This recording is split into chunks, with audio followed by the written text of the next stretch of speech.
I'm going to talk about some of the models that are available in the HumanShape app. The first one is the standing adult model. We've scanned thousands of people in our laboratory, and we have access to thousands of scans from other studies, including the US and European Caesar data set.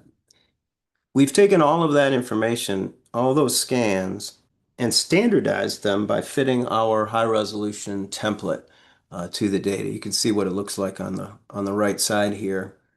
And within that, we're able to generate body sizes and shapes based on input variables such as the stature, the standing height, body mass index, age, and so on. So these covariates are available, and the body shape model automatically adjusts as we set these variables here.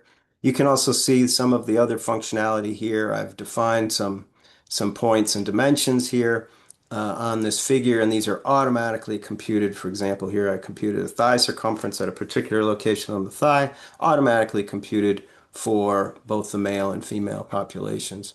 There's a lot more information on how to use the point definition, dimensions, and so on in other videos on the channel. So we're able to make measurements for these standing adults, and we can compute the dimensions separately for male and female adults. We also have a brand new standing child model. This is actually child and youth from ages 3 to 17. There were 3,000 participants that were used to generate this shape model. You can set, as you can see over here, you can set the sex and age, but also manipulate stature and BMI and so on. Most importantly, you're able to go in and make measurements that you can define. For example, I defined a hip circumference here, which is not available in many data sets.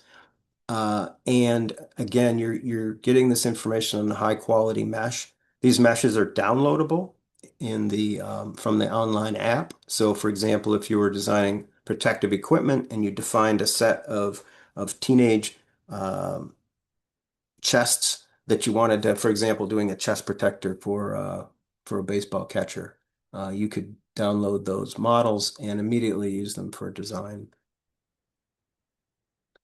The adult head model is one of the most mature models we have online. This particular model is based on over 600 um, men and women. We've combined data from surface scanning with information from medical imaging. The medical imaging, this is CT data, allows us to extract the scalp without hair artifacts. All traditional head scan data sets are contaminated by hair artifacts. People try to deal with that by putting a cap on the head and squishing down the hair. That works okay for a small percentage of men, but it's really not work. It doesn't work at all for most female populations. In contrast, our model has an accurate scalp, and so all dimensions related to the scalp are based on that CT information. We also are able to expand this to, for example, the US civilian population using our synthesis methods, and we have thousands of scans that we can use to generate an appropriate population.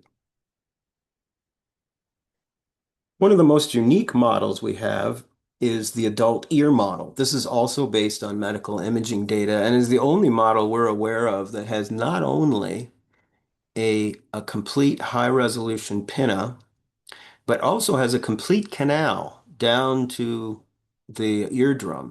And that's because we're extracting this from CT data that has sub-millimeter resolution and fitting it very accurately.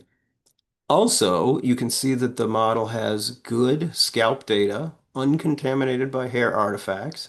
There's no hair cap that's interfering with the definition of the scalp in that critical area where glasses and other devices interact with the scalp. And it's in a head-centered coordinate system. So the effects of the ear orientation, or rather the effects of BMI and age and so on ear orientation are captured in the model, whereas they're not in isolated ear models. Our group has done a lot of work over the years on supported seated postures. In fact, I think we're the only laboratory in the world that has extensive data on body shape in supported seated postures, so such as those you find in vehicles. So we've built adult and child models of supported seated postures. In the HumanShape app, we have a unique tool that includes not just the body shape model, but also the effects of vehicle geometry on driving posture. We also have a passenger model. And this is very useful for vehicle design, obviously, but it's also applicable to many other chair and seat design problems.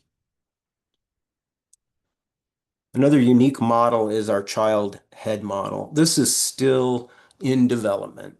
We have detailed head scans from over 3,000 children now. This is part of our youthshape.us site. We've got other videos and resources on the YouthShape study.